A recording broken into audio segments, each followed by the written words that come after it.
Hello there, Foundry guys. How we all doing tonight? Today, this morning, whenever you're looking at this. Hey, this has been a tough time, hasn't it? I know you're fully aware of all the struggles that's been going on in our country with the George Floyd situation, the injustice that's there. It's opened up a lot of wounds in our nation, in our community. I just want to talk a little bit about it today from a biblical perspective. How should we be looking at this? This is an attitude of prejudice and racism that we have to face it head on. And it's time that something is done to try to do this better in our nation, in our community. But it starts with us. It really does start with us. It starts in our heart. I want you to know I didn't grow up in a racially free kind of place. I grew up in the 50s and 60s. There's a lot of segregation, a lot of division.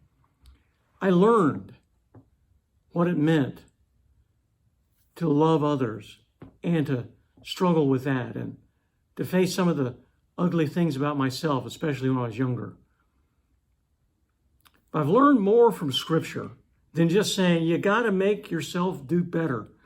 Because you can try to do yours better, but you've got to have the right reasons. So let me give you 3 quick reasons from Scripture. We could spend a lot of time, and maybe we will do that at a later time. Let me just share 3 things with you as I was thinking about it this morning. First one comes out of Genesis 1, which is the creation story. Excuse my voice, just isn't good these days with all this pollen going on. When God creates all things, on the last day, he creates man and woman. And he gives to man and woman the image of God. He creates us in the image of God. Now, I want to be very specific when I say he creates us. The word Adam, or the Hebrew word Adam, means humanity. He didn't just create a white person. He didn't create a red person, a brown person, a black person. He created humanity in the person of Adam and Eve. All of who we are come right out of that as we believe in creation. And we believe that God gave to us the image of himself. That means that we have dignity, not because of who we are, not because of what we accomplish, not because of the color of our skin or the economic strata that we're living in.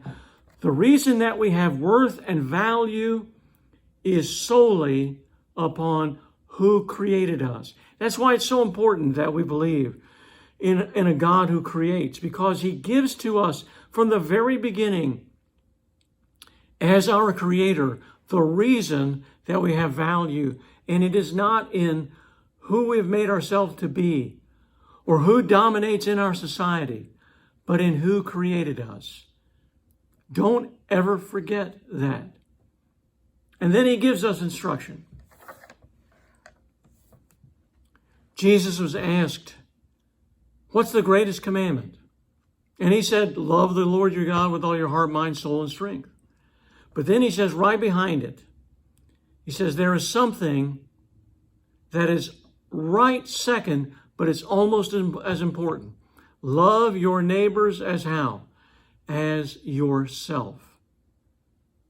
So that means when you have the opportunity to say something ugly about someone, to think something negative about someone, to criticize someone, especially because of who they are or what they haven't accomplished or how they look differently than or act differently than you do.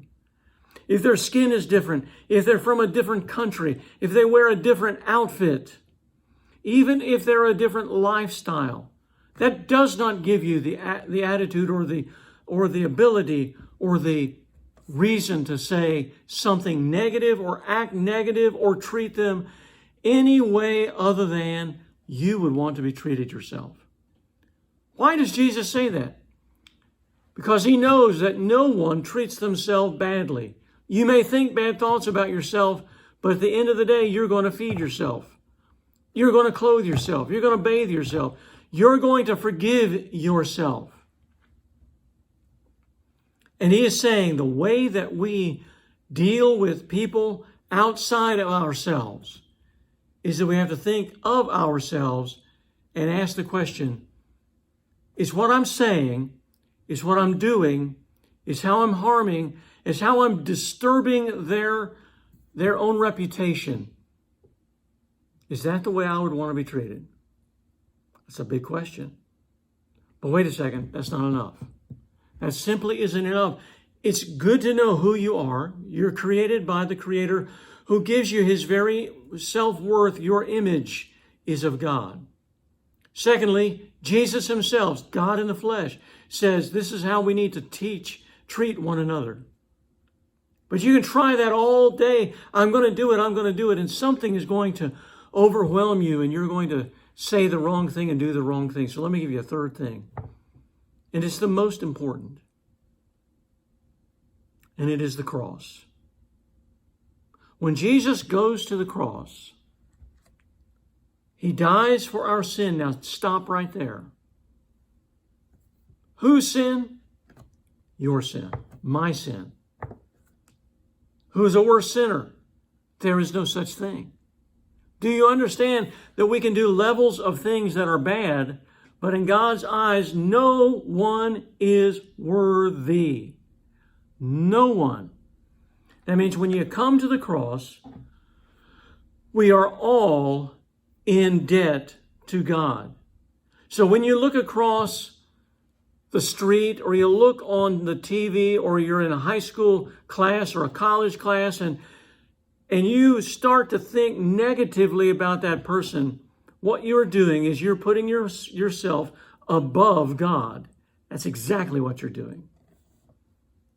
Because God, in his love, when we have, every one of us, you included, has an eternal debt that will never, ever, ever be paid by yourself.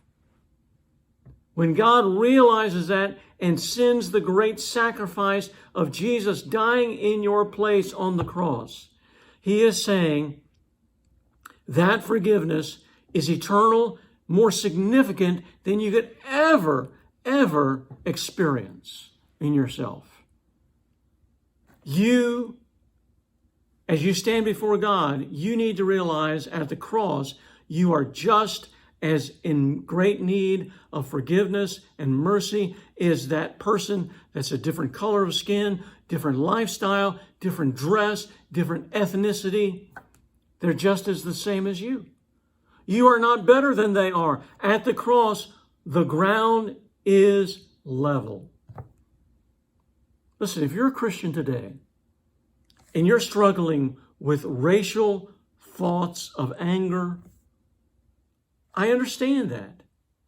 But that is not a place to say, and I deserve it, because when we look at the Creator, when we listen to the words of Jesus, and especially when we go to the cross, it should melt our hearts and bring us to the place of realizing that we have been forgiven so greatly that we should forgive others as well.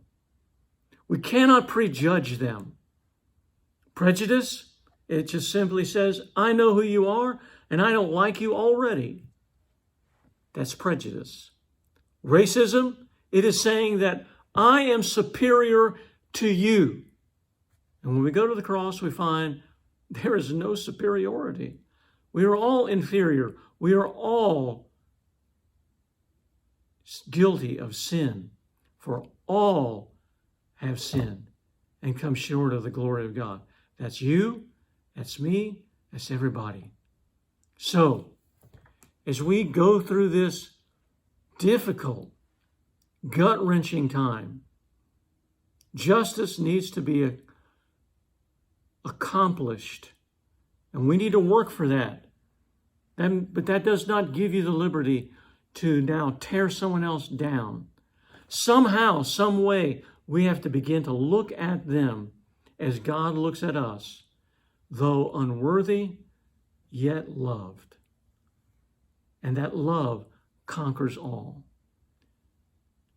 As you go through this week, I hope you'll have an opportunity to look deep within yourself, as I have done in the past, and begin to deal with some of those ugly things.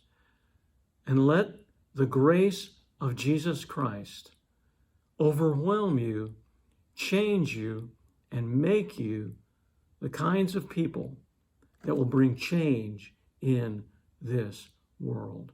It starts here with you and me. Love you guys. See you soon. Bye-bye.